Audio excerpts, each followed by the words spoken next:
오늘 우리에게 주시는 하나님 말씀 함께 봅니다. 오늘 우리에게 주시는 하나님 말씀은 시편 5편 7절부터 12절입니다. 그러면 다 함께 읽습니다. 오직 나는 주의 풍성한 사랑을 힘입어 주의 집에 들어가 주를 경외함으로 성전을 향하여 예배하리이다. 여호와여, 나의 원수들로 하여금 주의 의로 나를 인도하시고 주의 길을 내 목전에 곧게 하소서. 그들의 입에 신실함이 없고 그들의 심중이 심히 악하며 그들의 목구멍은 열린 무덤 같고 그들의 혀로는 아첨하나이다. 하나님이여, 그들을 정죄하사 자기 꾀에 빠지게 하시고 그 많은 허물로 말미암아 그들을 쫓아내소서. 그들이 주를 배역함이니이다. 그러나 주께 피하는 모든 사람은 다 기뻐하며 주의 보호로 말미암아 영원히 기뻐 외치고 주의 이름을 사랑하는 자들은 주를 즐거워하리이다. 여호와여, 주는 의인에게 복을 주시고 방패로 함같이 은혜로 그를 호위하시리이다. 본문의 말씀의 제목은 악인의 심판을 구하는 기도입니다. 그러면 본문의 말씀을 통해 함께 은혜 나누도록 하겠습니다. 이에 본문의 말씀을 보게 되면 오직 나는 주의 풍성한 사랑을 힘입어 주의 집에 들어가 주를 경외함으로 성전을 향하여 예배하리다라고 하는 말씀으로 시작을 하고 있습니다. 앞선 4절부터 6절까지의 말씀에서 다윗은 하나님의 공의에 대한 다윗 자신의 확고한 믿음을 표현했습니다. 이에 이어지는 본절 7절부터 10절까지의 말씀에서 다윗은 하나님의 공의에 근거해서 원수를 향한 하나님의 심판을 간절히 원하는 마음으로 기도하고 있습니다. 이러한 원수에 대한 심판 청원은 원수들로부터 핍박받는 자신이 하나님을 경배하는 삶을 계속하기 위해서 한 것입니다. 이러한 사실이 7절과 8절에서 잘 드러납니다. 특히 본문에는 하나님을 향한 다윗의 신뢰와 경외심이 강조되고 있습니다.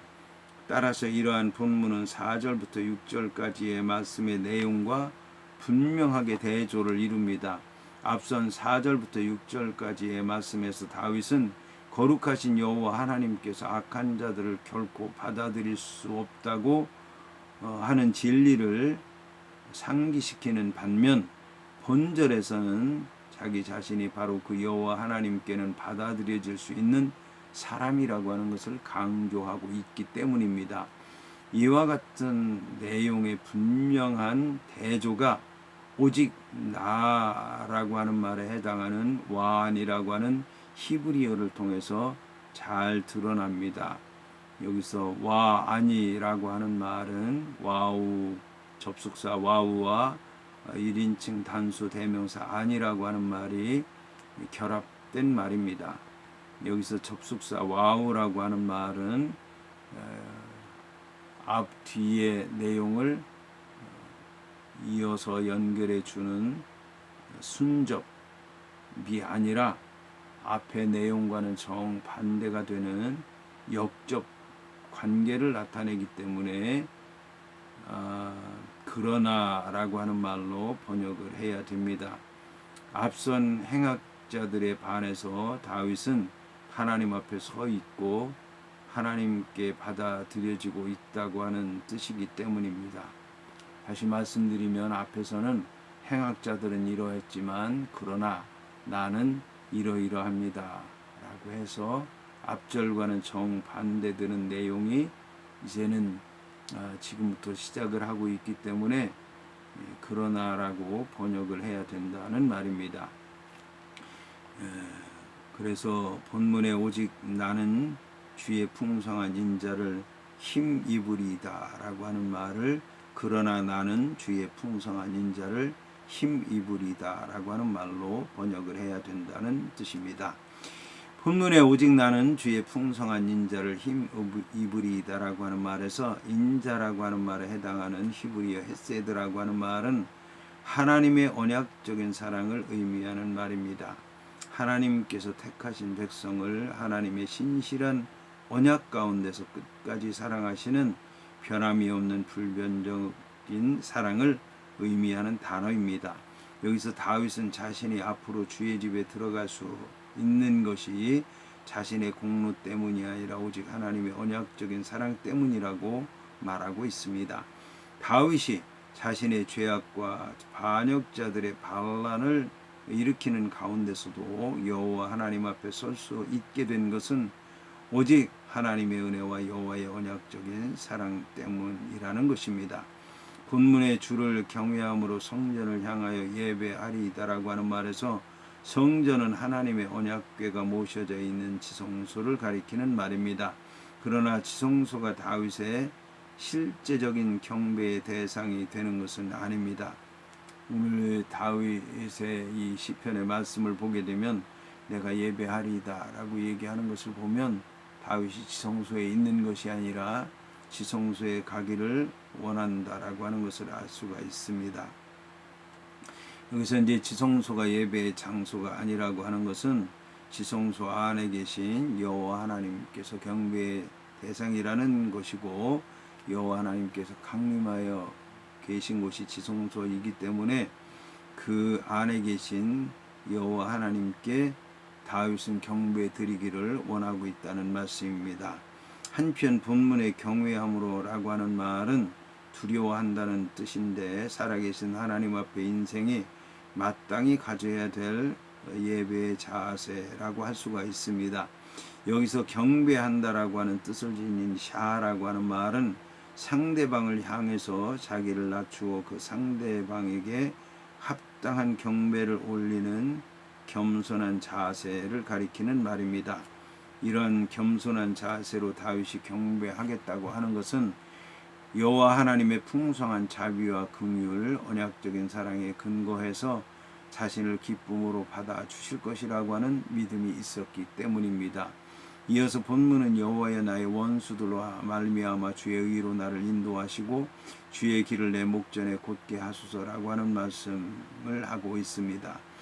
앞선 1절부터 3절까지의 말씀에서 다윗은 하나님을 향해서 기도의 응답을 간절하게 요청을 했습니다.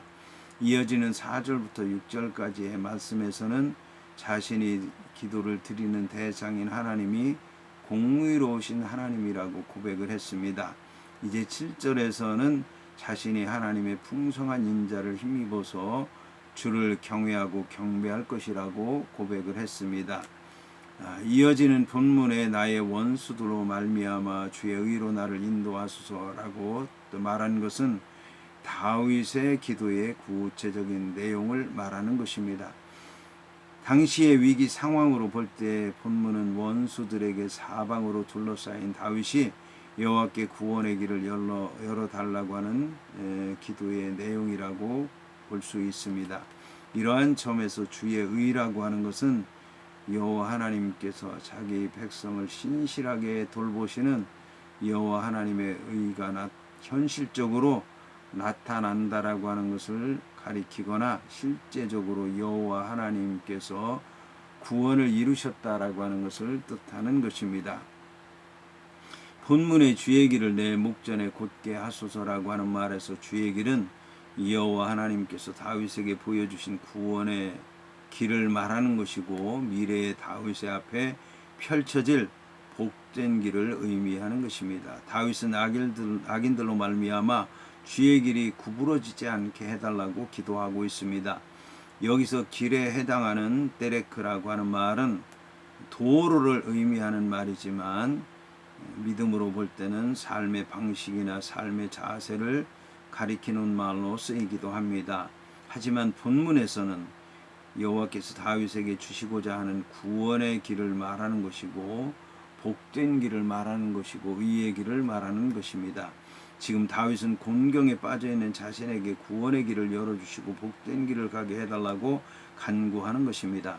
이 길을 악인이 구부러지게 하더라도 인생의 모든 것을 주관하시는 여호와 하나님께서 곧게 하신다면 모든 문제가 해결될 것이고 형통하는 길로 가게 될 것이고 다윗이 승리할 것이라고 하는 믿음을 가지고 있는 것입니다. 이어서 본문은 그들의 입에 신실함이 없고 그들의 심중이 심히 약하며 그들의 목구멍은 열린 무덤 같고 그들의 혀로는 아첨 하나이다라고 말씀을 하고 있습니다. 앞선 8절은 다윗이 자신과 관련해서 여호와께 요청한 기도의 내용이 나와 있습니다. 이에 이어지는 본절 9절과 10절은 다윗이 그들의 원수들과 관련해서 요청한 기도의 내용입니다. 여기서 다윗은 악한 자들의 악한 성품에 대해서 반복해서 자세하게 말함으로써 자신의 원수들이 얼마나 악하고 가증스럽고 잘못된 자들인가를 하나님께 고하고 있는 것입니다. 이렇게 함으로써 다윗의 기도는 정당성을 얻게 되고 하나님의 도우심을 간절히 구하게 된 것입니다. 여기서 다윗은 여호와 하나님께 자신의 원수들에 대한 심판을 빨리 시행해 달라고 요구하고 있습니다. 다윗의 대적자들이 여호와 하나님의 심판을 받을 수밖에 없는 것은 그들이 죄악으로 가득 차 있는 자들이기 때문입니다. 이러한 그들의 악함에 대해서 본문은 4가지로 설명을 하고 있습니다. 첫째는 입에 신실함이 없고, 둘째 심중이 심히 약하며, 셋째는 목구멍은 열린 무덤 같고, 넷째 혀로는 아첨하는 것이라는 것입니다. 여기서 그들의 입에 신실함이 없나이다라고 하는 말은 그들이 상황에 따라서 이 말 저 말을 하기 때문에 도무지 믿을 수가 없는 자들이라는 것입니다. 본문에서 신실하다라고 하는 말로 번역된 단어 니코나라고 하는 말은 세워진다, 확고히 세운다, 서 있다라고 하는 뜻을 지닌 쿤이라고 하는 말에서 나왔습니다. 본문에서는 부정어 n과 함께 쓰여서 확실하게 세워진 것이 전혀 없다는 뜻입니다. 이처럼 사람의 입에 세워진 것이 전혀 없다라고 하는 말은 한 입으로 일관되게 말하지 아니하고 일관성이 없는 말을, 이런저런 말을 하는 것을 얘기하는 것이고, 이 말이 옳다고 했다가 저 말이 옳다고 했다가 또 이중적이고도 위선적인 말을 쏟아내는 것을 말하는 것입니다. 이것은 야고보서에 비판하고 있는 모습, 즉 한 입으로 찬송과 저주가 함께 나온다라고 하는 말과 같은 뜻을 지니고 있습니다. 본문에 그들의 심중이 심히 악하나이다라고 하는 말에서 악하다고 하는 말은 파멸이라고 하는 뜻을 지녔습니다. 따라서 본문은 그들의 심중에는 파멸의 세력으로 가득 차 있습니다라고 하는 뜻입니다. 여기서 심중에 해당하는 케레브라고 하는 말은 사람의 가장 깊은 부분인 사람의 심장이나 내장과 같은 것을 가리키는 단어지만, 본문에서는 마음이라고 하는 뜻을 지녔기 때문에 수상적인 의미로 사용되었습니다. 이것은 히브리어에서 심장이나 내장, 이 마음이나 생각이나 의지가 있는 곳, 거주하는 곳으로 생각을 하고 있기 때문입니다. 이러한 마음은 인간의 모든 행위의 근본적인 동기를 말하는 것입니다. 이러한 마음이 본문에서는 심히 악하다고 말하고 있습니다. 본문에 그들의 목구멍은 열린 무덤 같나이다라고 하는 말은 바울이 로마서 3장 13절에서 인간의 보편적인 타락상에 관해서 묘사하면서 인용한 말씀이기도 합니다. 여기서 열린 무덤은 죽음을 상징하는 말로서 무덤 입구를 막고 있는 돌 덮개가 젖혀져 있어서 돌 무덤 안에 있는 시체가 보이고, 돌 무덤 안에서 썩은 시체가 썩은 냄새를 진동해 내는 것을 묘사한 것입니다. 이처럼 사람들의 목구멍이 열린 무덤이라고 하는 것은 사람들의 입에서 나오는 각종 더러운 말들이 쉴 새 없이 쏟아져 나오는 것을 말하는 것입니다. 이로 말미암아 주위의 사람들이 온갖 고통을 당하고, 심지어 그들을 죽이는 말로 말미암아 처참한 죽음에까지 이르게 되는 것을 떠오르게 합니다. 그들의 목구멍에서 나오는 말은 결국 남을 죽이려고 하는 음모였던 것입니다. 이와 함께 열린 무덤은 지독한 냄새를 풍깁니다. 이와 같이 악인들의 언어는 윤리적인 면에서 도저히 참을 수 없는 독한 냄새와 혐오감을 풍기는 것입니다. 이어지는 본문의 그들의 혀로는 아첨하나이다라고 하는 말은 그들은 자신들의 악한 목적을 이루기 위해서 권세자들에게 아첨하는 일도 서슴지 않는다라고 하는 것을 말하는 것입니다. 본문에서 아첨한다라고 하는 뜻을 지닌 할라크라고 하는 말은 본래 어떤 것을 부분적으로 나누는 것을 뜻하는 단어입니다. 이것을 한글 개역개정 성경에서 아첨하는 것으로 번역한 것은 속에 담고 있는 생각과 혀로 내뱉는 말이 같지 않고 서로 나뉜다고 하는 것을 뜻하기 위해서 쓰인 것입니다. 이것은 악인들이 속으로 상대방을 조롱하고 미워하면서도 무언가를 얻어내기 위해서는 상대방이 듣기 좋은 말로 그 사람을 속이는 것을 말하는 것입니다.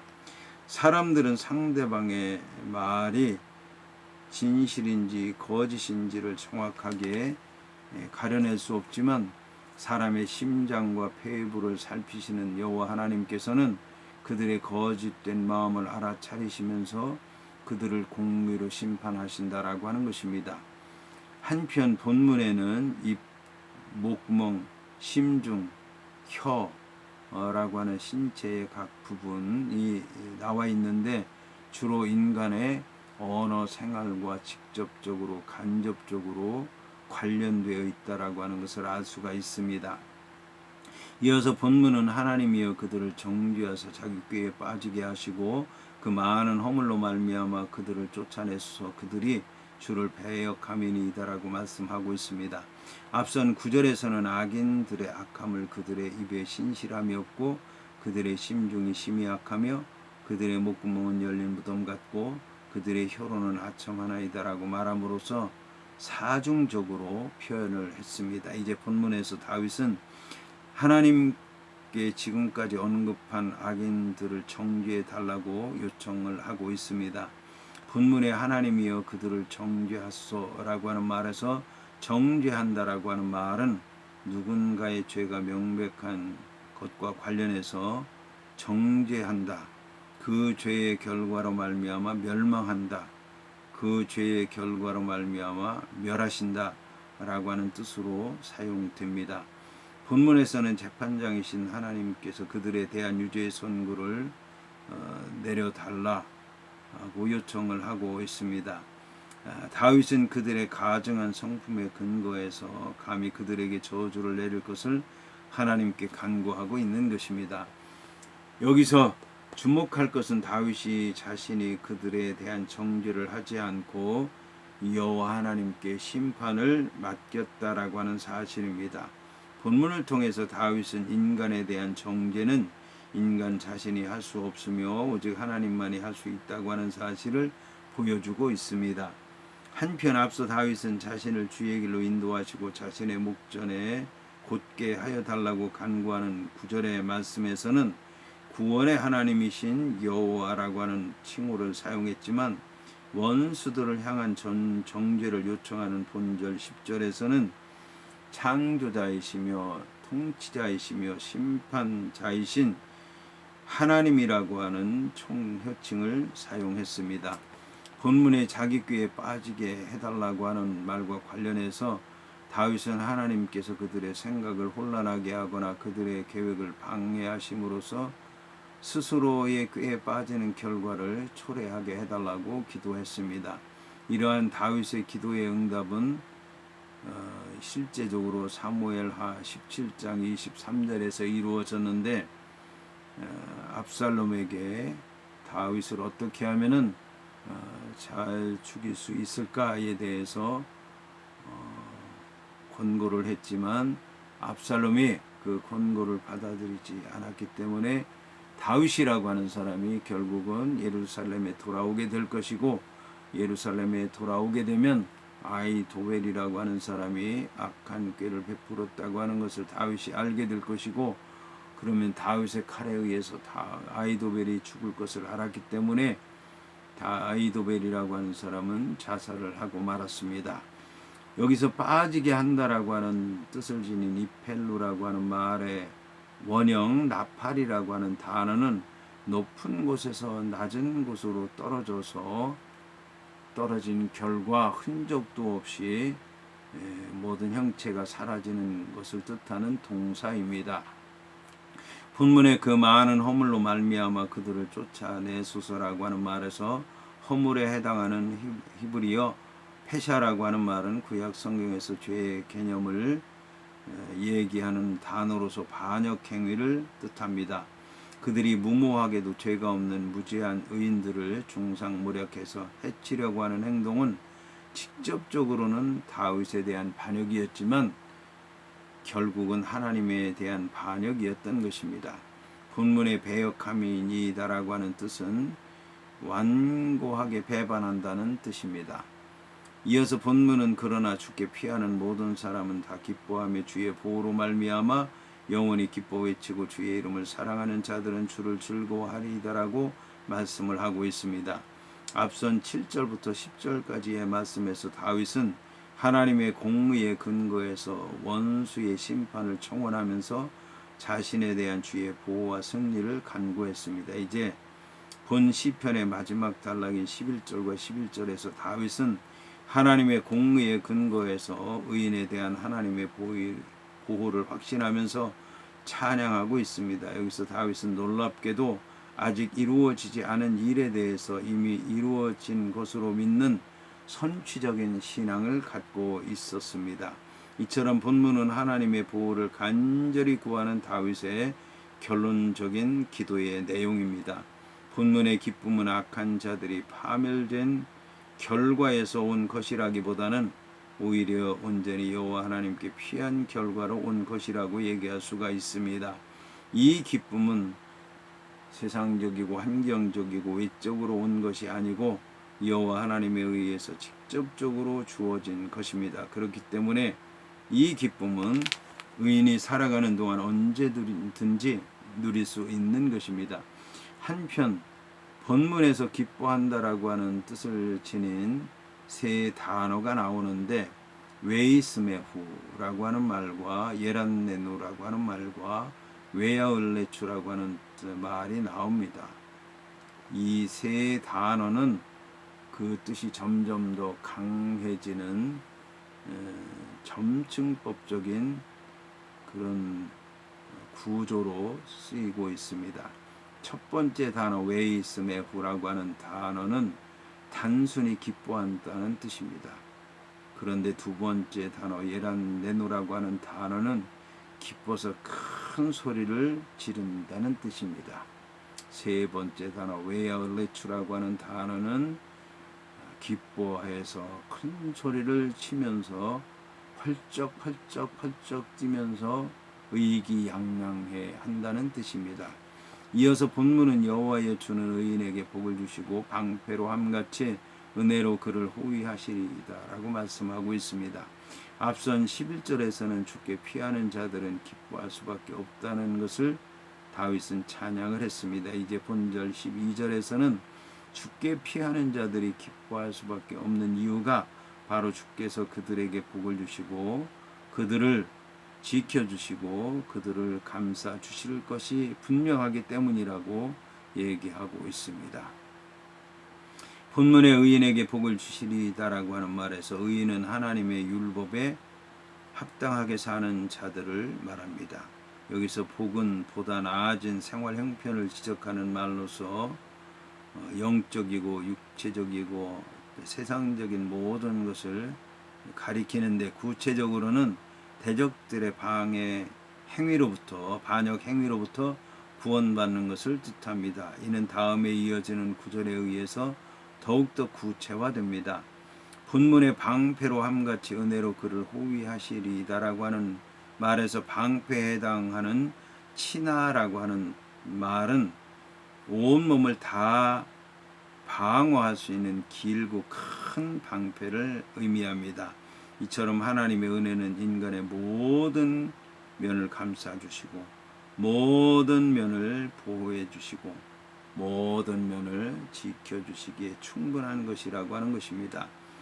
그러므로 의인은 이와 같은 하나님의 은혜에서 영원히 기쁨을 누릴 수 있는 것입니다.